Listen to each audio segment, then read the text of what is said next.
All house strategy के ऊपर, जो कि मैंने आप लोग से प्रॉमिस किया था कि मैं लेके आऊँगा और बहुत ज़्यादा लोग कमेंट कर रहे थे। तो शुरू करते हैं सबसे पहले हमारे डबल फ्लोर हाउस के साथ। तो डबल फ्लोर हाउस के बारे में आप लोग जानते ही हैं, तो इसके बारे में एक सारी स्ट्रैटेजी पे डिस्कशन शुरू करते हैं। सबसे पहले बात करेंगे प्लान ए के बारे में, जो कि सबसे बेसिक होता है, जो कि होता है नॉर्मल टीपीपी शॉट।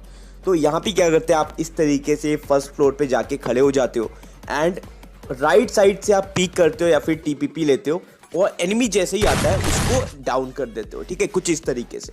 तो ये तो हो गया सबसे बेसिक।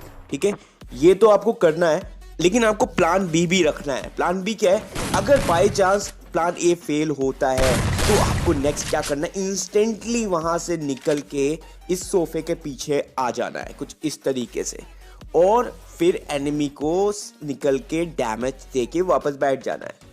ठीक है, इस तरीके से आप आराम से नॉक कर सकते। लेकिन इस केस में जो एनिमी है वो वहाँ पे उस सोफे का कवर ले सकता था, इसीलिए हमारे पास स्ट्रैटेजी नंबर 3 भी है, जिसमें लैंडमाइन की ज़रूरत होती है। तो आपको लैंडमाइन लगा देना है कुछ इस तरीके से, जहाँ मैंने लगाई है थोड़ा सा लेफ्ट साइड पे लगाना है, जैसे मैंने लगाई थी एग्जैक्टली वैसे ही। तो अब होता क्या, अब जैसे वही सीन फिर से हुआ और आप यहाँ पे छुपते हो और वो भी क्या करेगा, सामने वाला जो एनिमी है वो भी कवर लेने की कोशिश करेगा, और कवर एक ही जगह ले सकता है, वो है सामने वाला जो सोफा है उसके पीछे। ठीक है, स्ट्रैटेजी नंबर 4 की बात करें, अगर एनिमी नंबर में ज़्यादा है या आपकी एचपी कम है तो आपको कुछ इस तरीके से नॉक करके क्रॉस रनिंग करनी है।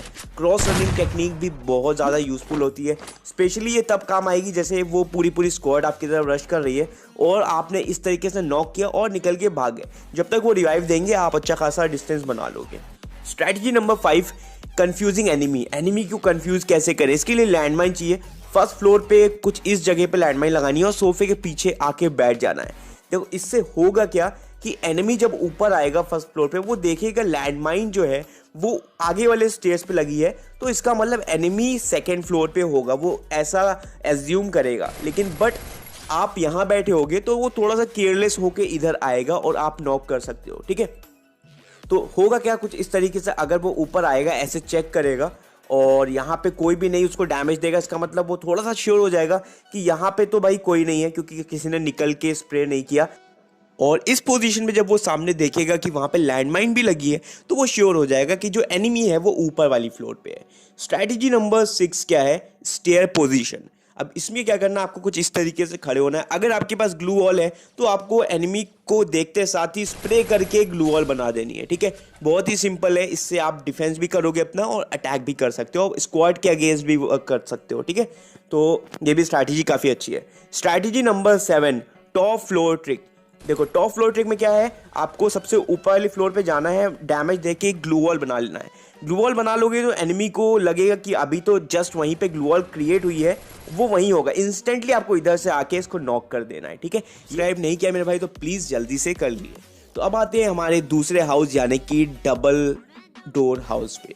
तो डबल डोर हाउस की स्ट्रैटेजी नंबर 1 की बात करेंगे, तो यहाँ पे आपको क्या करना है, लैंड माइन का यूज़ करना है, इस जगह पे लैंड माइन लगा देनी है। ठीक है, क्योंकि एनिमी के पास जस्ट एक ही कवर होता है जब वो ऊपर आता है, वहाँ पे आप लैंडमाइन लगा दोगे, एनिमी को स्प्रे करोगे तो इंस्टेंटली खुद ही भागेगा कवर की तरफ, या तो वो निकल के भाग ही जाएगा या तो वो उस बॉक्स के पास जाएगा। ठीक है, क्योंकि इतना आसान नहीं होता है कि आपकी तरफ रश करना, तो अगर वो आपकी तरफ रश करता है उसका भी स्ट्रैटेजी बताएंगे। स्ट्रैटेजी नंबर 2, यहाँ पे नीचे आप लगाओगे लैंडमाइन कुछ इस तरीके से, और जैसे ही मान लो अगर वो स्क्वाड में भी हैं बंदे, जैसे ही एक नॉक होता है तो यहाँ पे इस जगह से जो ग्रेनेड है वो नीचे भी चला जाता है, तो आप तुरंत अपनी किल कंफर्म कर सकते हो। ये स्ट्रैटेजी भी काफ़ी यूजफुल हो सकती है, और क्योंकि उनका एक मेंबर नॉक होगा तो कोई भी आप पे रश भी नहीं करेगा।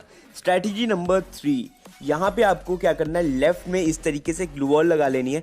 स्पेशली ये उनके अगेंस्ट होता है जो बहुत ही ज़्यादा रश करते हैं। एनिमी कभी कभी ऐसा रश करता है और आपको लेफ्ट साइड से जंप करके डैमेज दे देता है, तो अगर वहाँ पे आप ब्लॉक रखते हो तो आप अपने पूरे राइट साइड के टीपीपी से अच्छा खासा कवर कर सकते हो, क्योंकि वहाँ पे आपको एक्यूरेसी भी मिलती है और साइट भी अच्छी मिल जाती है। स्ट्रैटेजी नंबर 4 की बात करेंगे, शॉटगन सरप्राइज। तो बहुत ही बेसिक से आपको ऐसे बैठना है, एनिमी जैसे ही आता है आपको जंप करके कुछ इस तरीके से हेडशॉट ले लेना। ठीक है, अगर लग जाता है तो बहुत बढ़िया, नहीं लगता है तो कोई बात नहीं, हम लोग भगवान नहीं, गलतियां होती हैं हम लोग से। तो अगर मिस कर जाते हो आप या हम, तो हमको क्या करना है, यहाँ पे क्या करेंगे हम लोग, जैसे ही यहाँ पे मिस करेंगे तो इंस्टेंटली भागो, सिंपल है, स्प्रिंट कर जाओ, क्रॉस रन कर जाओ, ठीक है। और ये इवेंट चल रहा है, ये 30 मार्च से चल रहा है और 12 अप्रैल तक है, तो 11 दिन आपको यहाँ पे लॉग इन करना और ये सारे कैरेक्टर आपको मिल सकते हैं। तो सही इवेंट है, इसीलिए मैंने सोचा आप लोग को बता दूं।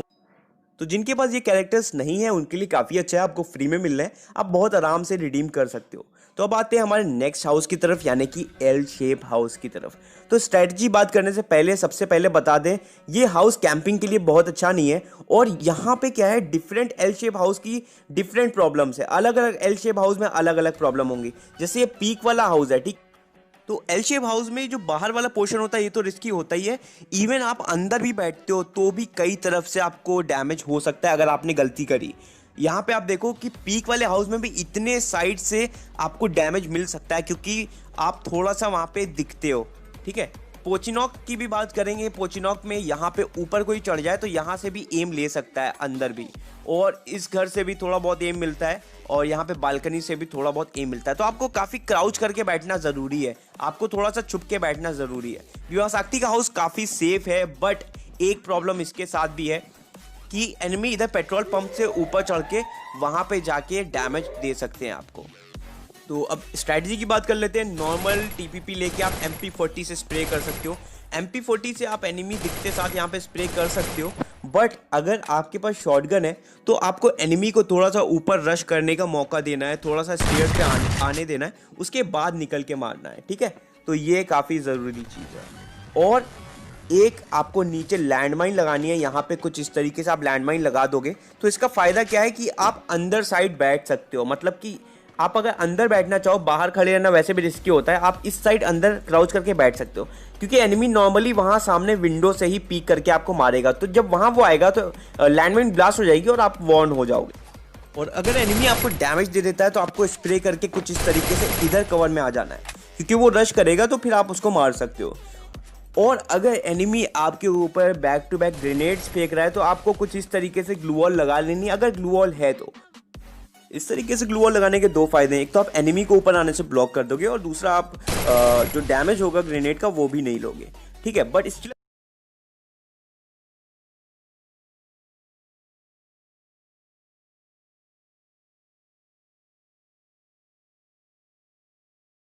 Bye, take care, see you guys.